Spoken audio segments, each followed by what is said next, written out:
Ассалаумағалейкум достар. Ассалаумағалейкум бауырлар. Достар, бүгінгі видеода біз не түсіреміз? Пресс Видеода біз пресс неге шықпайды деген видео түсіреміз. пресс неге шықпайды деген видео түсіреміз. Әсер ететін факторларды айтуға келіп неге шықпайды деген Рамазан бірінші бастайды. Пресс неге шықпайды деп ойлайтын шығарсыздар. Пресс шықпайды себебі пресс кез келген адамда пресс болады, бірақ оның бетінде май болады.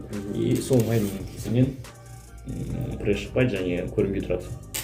И содан соң егер сен пресске жаттығу жасайтын болсаң, онда сенің прессің айтады кішкене дами бастайды десе де болады. Бұлшықеттер қоса бастайсың да, прессің көріне бастайды. Сол нәрседен айтқанда прессің майдың кесірінен шықпайды. Сосын келесі екінші фактор ол сіздің генетикаңызға байланысты болуы мүмкін. Мысалы сізге эктоморф немесе эктоморф емес, мезоморф немесе эндоморф болсаңыз, Эктоморф да ол табиғаттан берілген, ол пресс бәріне бар. эктоморф немесе эндоморф немесе мезоморф болсаңыз сізде пресс анық көрмейді. Ал егер эктоморф болсаңыз жаттығу бір рет жасасаңыз сізде көрініп тұрады. Сондықтан сіздің генетикаңызға байланысты. Генетика көп нәрсе шешеді бұл жерде. Және көбісі бір тағы да не айтса болады, пресс шықпайды деп жаттығуды бір ай жасайды да. Ол адамдарда пресс неге шықпайды деп ойлайсың? Қайсы?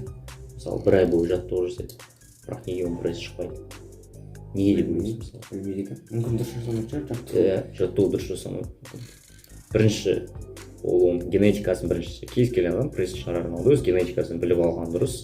Және егер сенің ішіңде май көп болатын болса, онда сен тек қана пресс жасамайсың, сен онда кардио жасайсың.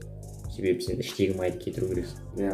Осы жерде көп жасалатын қателікті айтып кетейін, қыздардың болатын фигура біледі, барып болады, чисто сол не отырып тұратын жаттығу ғой, сол жаққа қарай жасай береді. Жоқ, пресс емес, өкше бар ғой, жамбас қосылып жасай береді, бірақ ол жерде дұрыс емес. Бір істегенде ол енді артық салмақ ол жақсы шығару керек қой. Сол үшін ол тек бір жаттығу емес, бүкіл денені қосу керек. Сол кезде денеде қалыптасады былай. Әдемі болды, да? Сөзбен айтқанда қалай айтады, сен егер прессіне, мысалы қыздар пресске жаттығу жасайтын болса, онда олардың мынау іштегі айтады, енді қатты айтып жіберсем кешіріңіздер, майлары кетеді. Соның әсерінен сіздерде міне осылай фигура шығатын сөз айтқанда. Гитара боласың. Гитара.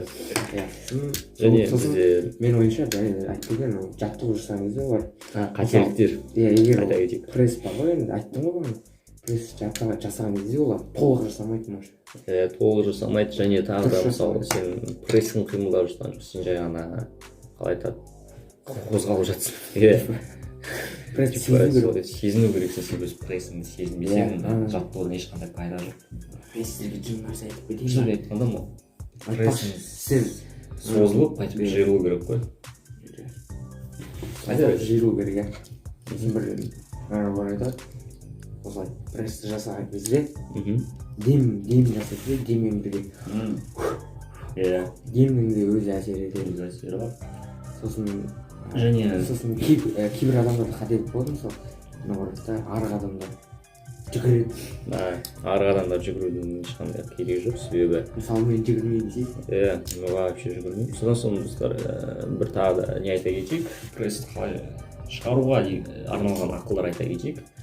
Негізінен прессіңізді шығарғыңыз келсе, кез келген адам, эктоморф, мезоморф болсын, таңертең жаттығу жасаған дұрыс.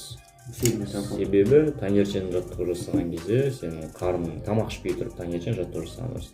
Себебі ол кезде сенің қарның аш және мынау артық калориялардың бәрі кетеді, және ең бастысы мынау іштегі майды кетіруге таңертең өте керемет уақыт салады. Сосын су ішуді ұмытпаңыз, күнде 2 литр, себебі ол 2 литр су ішсеңіз, сіздің денеңіздегі іштегі өзінің баланс болады ғой, режим, яғни сол ұстап тұрады да, сізде бүкіл нәрсе тура өзіне қалай бөліну керек, солай болады. Артық ештеңе кетіп қалмайды, тура қалпымен кетеді, сізде артық салмақ та болмайды. сосын артық салмақтан арылуыңызға болады солай. Иә достар, басқа айтатын ештеме жоқ сияқты. Бар айтарымыз, бар білетініміздің бәрін сіздерге айттық. Біраз жыл ұмытып кеттік қой. Иә. Есіме бізге 5 минут жасалатын жаттығу дейтін видео айтып еді ғой. Жасадым, шықпады деп. Иә достар, бізде каналда бір емес 2 видео бар пресске арналған. 5 минут дегенде 5 минут, иә. сол жерде жазып кеткен, сол менікі шықпады, бүлдіріп жіберді адамдар. Иә, оның себебі неде деп ойлайтын шығарсыздар, себебі ол 5 минутта жасап, бір күн жасап 5 минут. Тоқтап тастай салатын жаттығу емес ол бір ай бойы күніне 5 минуттан жасалатын жаттығу. Соны түсініп алсаңыздар, сіздер Шығу керек. иә, егер солай жасайтын болсаңыздар, онда пресс шығатын болады. Тағы не айтамыз? Басқа айтатын не болады? Сіздер мойымаңыздар. Негізгі бұл жай оңай нәрсе емес, ойламаңыздар оңай нәрсе деп. Егер сізде артық май көп болса, онда сізге өте қатты жұмсау керек. Ең басты шаршамаңыз, тоқтамаңыз, сол кезде жемісін көресіз. Бар айтарымыз осы достар. Сіздерге пайдалы болды деп сенеміз. Осылай достар. Осыдан кейін сіздің пресстеріңіз шығады деген ойдамын. Осы біз айтқан ақылдардың бәрін пайдаланыңыздар. Іске асырыңыздар. Ондай болса достар, видеомыз аяқталды. Жұмыс істеуді тоқтатпаймыз. Каналға тіркел. сау болыңдар.